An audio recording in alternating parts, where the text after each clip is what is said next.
Hello everyone, सबको राधे राधे, जय श्री कृष्णा, वंदे मातरम, जय हिंद, खम्मा गणी। तो आज की क्लास में हम एक नया टॉपिक स्टार्ट करेंगे। राजस्थान वाला है वो स्टार्ट करेंगे। राजस्थान की ज्योग्राफी है वो स्टार्ट करेंगे। राजस्थान ज्योग्राफी,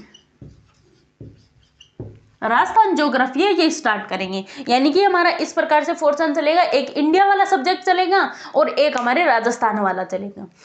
उसी में इस सब्जेक्ट में उसी प्रकार करेंगे। प्री वाले हमने यहाँ पे कर लिए, मेंस वाले हम टेलीग्राम पे करेंगे। मान लो आरपीएससी के द्वारा कोई भी एग्जाम लिया जाता हो, उसमें यानी कि मेंस का पेपर होता है, मेंस के पेपर में आंसर राइटिंग हम टेलीग्राम पे सीखते हैं। आज वाला एक थोड़ा सा पढ़ेंगे तो कोई बात नहीं, मैं आपको एक क्वेश्चन दूंगी, आप ईमानदारी से क्वेश्चन लिखिएगा। और प्री वाले तो हम यहाँ पे देख लेंगे, प्री वाले तो यहाँ पे देख लेंगे। मेंस वाले आप टेलीग्राम पे सेंड कर दो, वहां पे मैं भी आपके साथ साथ आंसर राइटिंग करती हूँ। कुछ आप सिखाओ मेरे को, कुछ मैं आपको कुछ सिखाने की कोशिश करती हूँ। संगठन में सकती है भाई। चलो आ जाओ, हम राजस्थान ज्योग्राफी स्टार्ट करते हैं। सबसे पहले अगर मैं ज्योग्राफी के बारे में बेसिक से देखेंगे, एक भी चीजें हम छोड़ेंगे नहीं। जिस प्रकार पॉलिटी वाली चलती है हमारी, उसी प्रकार बस आपका काम ये है कि बस आप तो ईमानदारी से क्लास देख लो और आप बार बार सब्जेक्ट को उसको रिवाइज करते जाओ। जो पढ़ा है क्लास लेने से पहले एक बार फिर से रिवाइज कर लिया, बार बार रिवाइज करोगे तो रिवीजन का फायदा आपको बहुत ज्यादा मिलने वाला है। तो चलो भाई, बिना टाइम वेस्ट किए स्टार्ट करते हैं। राजस्थान ज्योग्राफी, राजस्थान ज्योग्राफी की अगर मैं बात करूं तो सबसे पहले देख लेते हैं भाई कि हमारा राजस्थान है वो पूरे वर्ल्ड के मैप में कहाँ है, और हमारे जो कि राजस्थान है वो कैसे कैसे इसका निर्माण हुआ, तो सब कुछ बातें देखेंगे। ये मान लो हमारी पूरी की पूरी पृथ्वी, एकदम बेसिक से समझा रही हूँ। कोई भी प्रॉब्लम हो, कोई भी मान लो ऐसे इश्यू कि भाई ये आया नहीं, तो कोई बात नहीं, फिर से बता दूंगी। ये मान लो हमारा जो कि पृथ्वी है, थोड़ी बहुत आटी टेढ़ी हो गई तो सार लेना रे। ये मान लो हमारी पूरी की पूरी पृथ्वी प्राचीन काल में है, जो कि इस पूरी पृथ्वी पर एक ही स्थलीय भाग था। एक ही स्थलीय भाग था, ये लो मान लो, ये हमारा स्थलीय भाग हो गया। एक था हमारा जलीय भाग, ये मान लो पूरा का पूरा जलीय भाग है। पहले एक जो कि स्थलीय भाग होता था उसका नाम था पेंजिया। पेंजिया, ये स्थलीय भाग था, उसका नाम था पेंजिया। ये एक भाग में था, लेकिन धीरे धीरे फिर ये दो भागों में बंट गए। दो भागों में बंटे, कौन कौन से? एक ये भी और ये भी, दोनों के दोनों इसी के पार्ट है पेंजिया की। ये है भाई ऊपर वाला है अंगारा लैंड,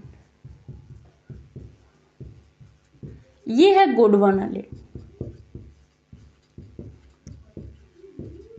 थोड़ा और समझो। प्राचीन काल में पूरी पृथ्वी पे स्थलीय भाग एक ही पाया जाता था, जिसे कहते हैं पेंजिया। धीरे धीरे वो दो टुकड़ों में बंट गए। दो टुकड़े कौन से? एक का नाम उत्तर भाग में है वो अंगारा लैंड, दक्षिणी भाग में है वो गोंडवाना लैंड। तो आपने बीच वाली जगह किस लिए छोड़ी थी? ये तो भाई स्थलीय भाग पेंजिया हो गया। ये एक जलीय भाग है, उसे कहते हैं पेंथलासा। पेंथलासा इसमें है बीच में, ऐसे मान लो कि भूसन्नति, भूसन्नति यानी भूमि है जो कि धसी हुई है, तो ऐसे मान लो इसे भूसन्नति मान लो। भूसन्नति जिसका नाम है टेथिस सागर। टेथिस सागर भूसन्नति यानी भूमि है जो कि धसी हुई है, खिसकी हुई है, वो होती है भूसन्नति। मैं आगे आपको जब इंडियन ज्योग्राफी पढ़ाऊंगी तो और इसके बारे में और समझाऊंगी। ज्योग्राफी की शब्दावली है, थोड़ी थोड़ी साथ में करते जाओ। यानी कि ये पूरी पृथ्वी पेंजिया को दो भागों में बांटते हैं, अंगारा लैंड, गोंडवाना लैंड, पेंथलासा एकल है। इसमें एक है भाई अंगारा लैंड, गोंडवाना लैंड के मध्य एक स्थित है, जिसे कहते हैं टेथिस सागर। थोड़ा और समझो। अगर मैं आपको बताऊं कि भाई ये बीच में टूटा क्यों, क्योंकि भूसन्नति है भाई, इससे है जो कि बीच में टूट गया। स्थलीय भाग एक पेंजिया है, पेंथलासा। ये परिभाषा किसने दी थी? एक वैज्ञानिक था, अल्फ्रेड वेगनर।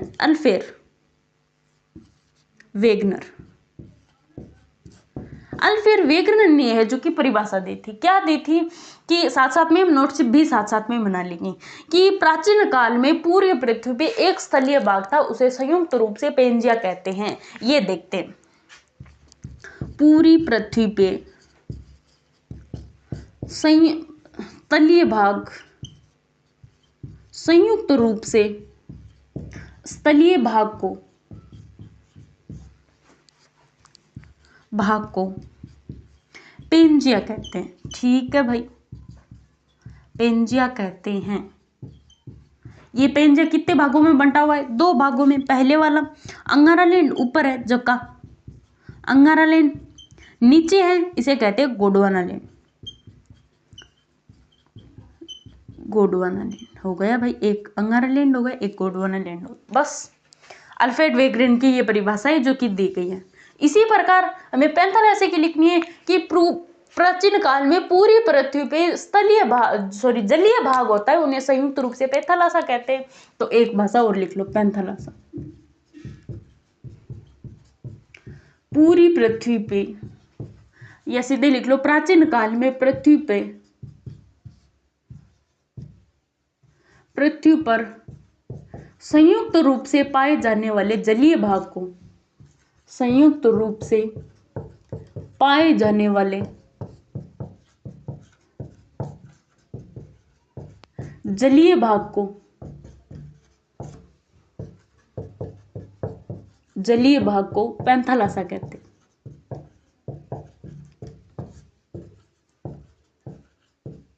पैंथालासा कहते हैं। एक नाम और बच गया साहब हमारा, भूसन्नति रह गए, इसको भी हम देखें।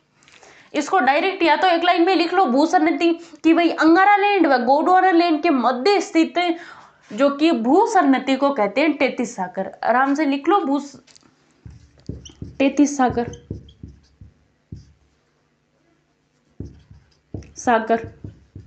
अंगारा लैंड व गोंडवाना लैंड के मध्य स्थित, गोंडवाना लैंड के मध्य स्थित भूसन्नति को टेथिस सागर कहते हैं। आगे लिख लेना वो टेथिस सागर। परिभाषा देख ली, किसी को प्रॉब्लम नहीं होनी चाहिए। अल्फ्रेड वेगनर की तीनों परिभाषा दी गई है।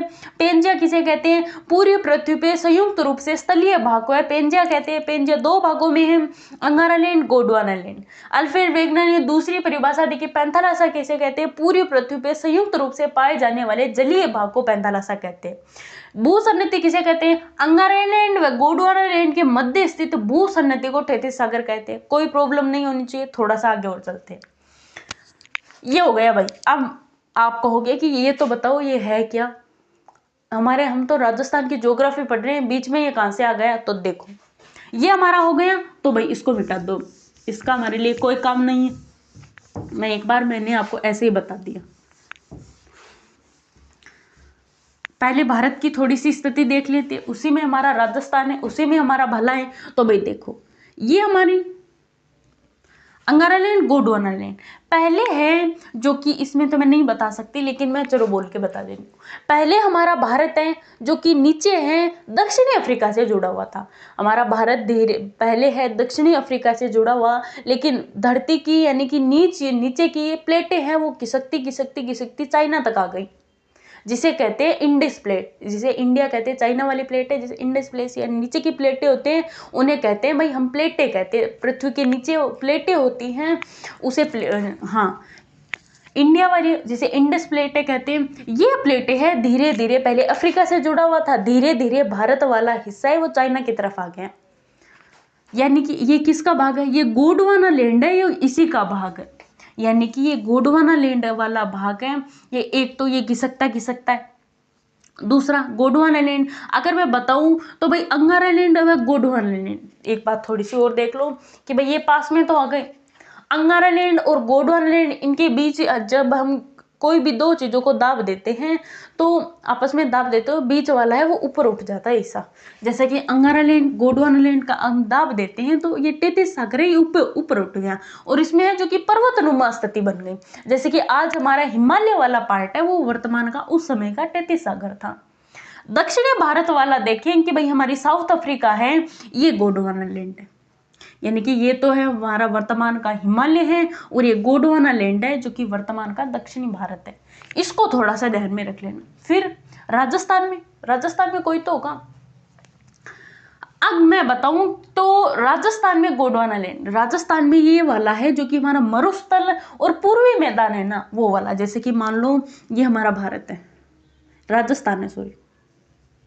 एक बार मेरे से जो जो बन रहा है उसको देखते जाओ बस, जैसा जैसा बना रही हूं। ये मान लो हमारा राजस्थान है, थोड़ा अजीब सा बन गया।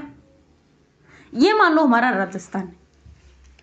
इसमें अगर हम देखें तो इसको हम 4 भागों में बांटेंगे, भौतिक प्रदेश बांटेंगे। ऊपर वाले की बात करूं, ये वाला, ये तो होगा हमारा मरुस्थल, ये मरुस्थल होगा। यहां वाला है जो कि हमारा होगा भाई, जो कि अरावली पर्वत, अरावली, यहां से ये होगा हमारा पूर्वी मैदान, और ये वाला हाड़ौती प्रदेश होगा। अगर मैं बताऊं तो इसमें है एक तो ये मरुस्थल वाला, और एक ये पूर्वी मैदान, ये दोनों के दोनों गोंडवाना लैंड का पार्ट है। तो एक तो हमारा अरावली वाला, ये तैतीस सागर यानी कि ये गोंडवाना लैंड का पार्ट है, हाड़ौती वाला, ये दोनों। अब आपसे पूछ लिया जाए कि राजस्थान का कौन सा भौतिक प्रदेश सबसे नया है, कौन सा सबसे पुराना है, तो ये बात भी देख लो। ये है जो कि मरुस्थल वाला और ये पूर्वी मैदान वाला, ओबियसली बात है नहीं है भाई, नहीं है। और ये अरावली वाला और हाड़ौती क्षेत्र वाला है, ये जो कि प्राचीनतम हाड़ौती क्षेत्र, इसमें है जो कि हाड़ौती का पठार है, यहाँ पे काली मिट्टी पाई जाती है। काली मिट्टी कपास के उत्पादन के लिए बहुत ज्यादा जो कि उपयुक्त है, ये हम बाद में पढ़ेंगे। ये पर्वतीय वाला और एक पठार वाला, इसको हम पढ़ेंगे बाद में। और ये दोनों के दोनों, ये दोनों नए हैं, पूर्वी मैदान और मरुस्थल वाले भौतिक प्रदेश है वो नए हैं, और जो कि अरावली वाला हाड़ौती वाला ये पुराने, हाड़ौती वाला पुराने, ये आप समझ गए होंगे। फिर थोड़ा सा आगे और चलो, ये आप एकदम से समझ गए होंगे कि भाई अगर आपसे पूछ लिया जाए कि हमारे राजस्थान में गोंडवाना लैंड वाला पार्ट कौन सा है, तो गोंडवाना लैंड वाला पार्ट एक तो हमारा मरुस्थल है, एक हमारा पूर्वी मैदान, 2 है बस। राजस्थान में भारत में आ गए, यानी कि अब हमने देख ली राजस्थान की स्थिति कहाँ कहाँ पे है। थोड़ा सा और अंदर आ जाओ, और अंदर, थोड़ा सा और अंदर आते हैं हम। ये मान लो हमारा राजस्थान वाला पार्ट है, राजस्थान का मैप बना रही हूं मैं, जिसे बनना है वैसे दिखा लो आप। ये देखो, अब हम देखते हैं इसका विस्तार, यानी कि पहले तो हम बार बार ही घूम रहे हैं एक बार तो। अब आते हैं भाई राजस्थान का पार्ट है वो जो कि विस्तार है वो कहाँ कहाँ पे है, मैं आपको और बताऊंगी। इंडियन ज्योग्राफी में ये मान लो हमारी पृथ्वी है, यहाँ पे ये वाली रेखाएं होती है वो अक्षांश रेखाएं होती है। चलो एक काम करो, अभी देख लो, अभी देख लो, क्या कल करो सो आज, आज करो सो अभी। ये मान लो हमारी पूरी की पूरी पृथ्वी है, पूरी की पूरी पृथ्वी को हमने जो कि काल्पनिक रेखा बना ली हमने। ये मान लो 0 डिग्री जबकि पड़ी रेखा होती है वो अक्षांश होती है, जो खड़ी रेखा होती है वो देशांतर होती है। ये 0 डिग्री है, ये यहाँ पे है जो कि 23.5 डिग्री, 23.5 डिग्री दक्षिण, 66.5 डिग्री दक्षिण, और ये भाई 90 डिग्री यानी कि नॉर्थ पोल। ये ऊपर वाला है साउथ पोल। इसी को हमने 3 भागों में, जैसे कि एक है 23.5 डिग्री, एक है 66.5 डिग्री, एक है 90 डिग्री। ये हो गया हमारा साउथ पोल, ये हो गया हमारा नॉर्थ पोल, सॉरी ये हमारा साउथ, ये हमारा नॉर्थ पोल। उत्तरी ध्रुव है, दक्षिणी ध्रुव है, ऐसे हमने काल्पनिक रेखाएं वो बना ली। एक तो पृथ्वी को 2 बराबर भागों में बांटने वाली है जो कि कर्क रेखा, सॉरी भूमध्य रेखा। ये वाली 0 डिग्री है, ये भूमध्य रेखा। दक्षिण में आती है, उसे क्या कहते हैं, उसे कहते हैं मकर रेखा। कर्क रेखा, कर्क रेखा भाई उत्तर वाली। ये जो कि एक और बना दूं, ये हो गई भाई हमारी ये कर्क रेखा। ये एक बार फिर से देख लो भाई, ये हमारी भूमध्य रेखा हो गई। 23.5 डिग्री नीचे आती है वो मकर रेखा, 23.5 डिग्री ऊपर जाती है ये हो गई भाई कर्क रेखा, कर्क रेखा। ये आती है ये आर्कटिक रेखा, आर्कटिक रेखा, और ये वही अंटार्कटिक रेखा। ये और थोड़ा सा ध्यान में रख लेना, आर्कटिक रेखा और अंटार्कटिक रेखा। और मैं आपको बात बताऊं, इसी प्रकार हमारी देशांतर इस प्रकार से, इसको मैं आपको डिटेल से ना इंडियन ज्योग्राफी पढ़ाऊंगी उसमें बताऊंगी। एक बार तो मैंने आपको बता दिया है, बीच वाली पृथ्वी को 2 बराबर भागों में बांटने वाली भूमध्य 23.5 डिग्री ऊपर जाती है वो कर्क, 23.5 डिग्री नीचे आती है वो मकर, 66.5 डिग्री नीचे आती है वो आर्कटिक रेखा और ये ऊपर वाली है अंटार्कटिक रेखा। हो गया, आ जाओ। ये कर्क रेखा, मकर रेखा, भूमध्य रेखा देख तो ली हमने। भारत में राजस्थान में कहीं आती है, कैसे ही पढ़ लिया? नहीं भाई, राजस्थान में मकर नहीं आती, अंटार्कटिक नहीं आती, भूमध्य नहीं आती, कर्क रेखा आती है। कर्क रेखा साहब नाम की आती है, इतनी सी आती है नाम की बस। डूंगरपुर बांसवाड़ा में थोड़ा सा है जो कि दर्शन दिखा जाती है बस। और हम आगे देखेंगे भाई, हम इंडियन ज्योग्राफी पढ़ेंगे। राजस्थान के 8 राज्यों से ये गुजरती हैं। गुजरात से, राजस्थान से, मध्य प्रदेश से, त्रिपुरा से, मिजोरम से, पश्चिमी बंगाल से, और ये हम आगे देख लेंगे। राजस्थान में बस इतनी सी आती है, डूंगरपुर बांसवाड़ा। बांसवाड़ा में कुशलगढ़ है, वो हम बाद में देख लेंगे। ये थोड़ा सा आप समझ लेना भाई। अब ये आपने मुझे क्यों बताई, हमें क्यों बताई? तो भाई ये मैंने इसलिए बताई कि इस रेखाओं के आधार पर हम देखेंगे कि हमारा राजस्थान है वो कहाँ पे है। यहाँ पे राजस्थान है। अगर हम ये वाला देखें तो उत्तर में, दक्षिण में, पूर्व में, पश्चिम में, ये बातें आप देखेंगे। तो चलो देखते। अगर मैं बताऊं तो भाई भारत है किस गोलार्ध में स्थित है? भारत किस गोलार्ध में स्थित है? अक्षांश से देशांतर हो गई, ये हमारी 0 डिग्री है। इस आधार पर उत्तर में या दक्षिण में, इस आधार पर हमारे उत्तर में है भाई। यहाँ पे हमारा भारत और भारत में हमारा है राजस्थान।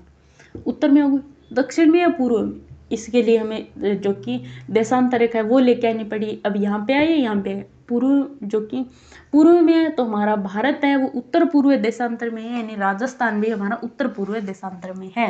तो भाई यहाँ पे हम विस्तार देखें तो देखो, ये है 23 डिग्री 03 नॉर्थ, ये है 30 डिग्री 12 मिनट नॉर्थ, ये है भाई 68 डिग्री 69 डिग्री 30 मिनट ईस्ट, और ये है 78 डिग्री 17 मिनट नॉर्थ ईस्ट। ये है भाई हमारा भारत का, राजस्थान का विस्तार। 32 डिग्री 12 मिनट उत्तर, 23 डिग्री 03 मिनट नॉर्थ, यानी कि ये नॉर्थ, ये स्टेट, ये पूर्व, ये उत्तर। 30 डिग्री 12 मिनट से लेके 23 डिग्री 03 मिनट, यानी कि यहाँ पे इतना हमारा है जो कि अक्षांश है। यहाँ पे 59 डिग्री 30 मिनट से लेके 78 डिग्री 17 मिनट। ये है भाई हमारा भारत का, राजस्थान का विस्तार। ये आप देख चुके होंगे, जो मैं आपको बता रही हूँ आपको समझ में भी आ गया हो कि भाई हमारे राजस्थान का विस्तार है वो इतना है। ऊपर 32 डिग्री 12 मिनट से 23 डिग्री 03, 78 डिग्री 17 मिनट से 59 डिग्री 30 मिनट, इतना विस्तार है। आपने ये तो मैं बताया नहीं कि इसका लास्ट एंड वाला है वो कौन सा है, तो वो देखो। यहाँ की बात करूं तो यहाँ पे सबसे नीचे वाला कौन सा है? बांसवाड़ा। बांसवाड़ा में कोई गांव है क्या? गांव है भाई, जिसका नाम है बोरकुंड। बोरकुंड है वो इस गांव का नाम है। उत्तर में भी बता दो, उत्तर में सबसे उत्तर वाला है जिला है जिसका नाम है श्री गंगानगर। गंगानगर, यानी कि सबसे उत्तर वाला है वो गंगानगर है, सबसे दक्षिण वाला है वो बोरकुंड है। ये समझ में आ गया होगा।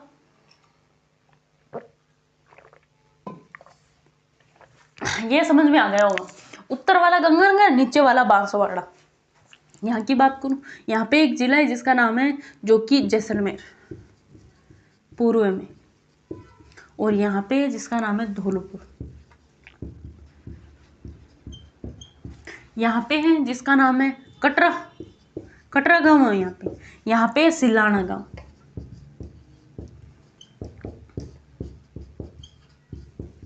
सिलाना गांव, कटरा गांव, बोरकुंड, और यहाँ पे श्री गंगानगर वाला यानी कि दक्षिण में हो गया भाई बांसवाड़ा में। बोरकुंड उत्तर में है जो कि कटरा तो नहीं था, बोरकुंड हो गया, सिलाना हो गया, और यहाँ पे भाई मुझे याद नहीं है, उत्तर वाला है मुझे याद नहीं है कि भाई गंगानगर का सबसे उत्तर वाला है वो मुझे याद नहीं है, पर है वो गंगानगर में। हम नई वाली ज्योग्राफी है वो पढ़ रहे हैं, आपको जितनी आपको जरूरत है बस उतनी पढ़ेंगे।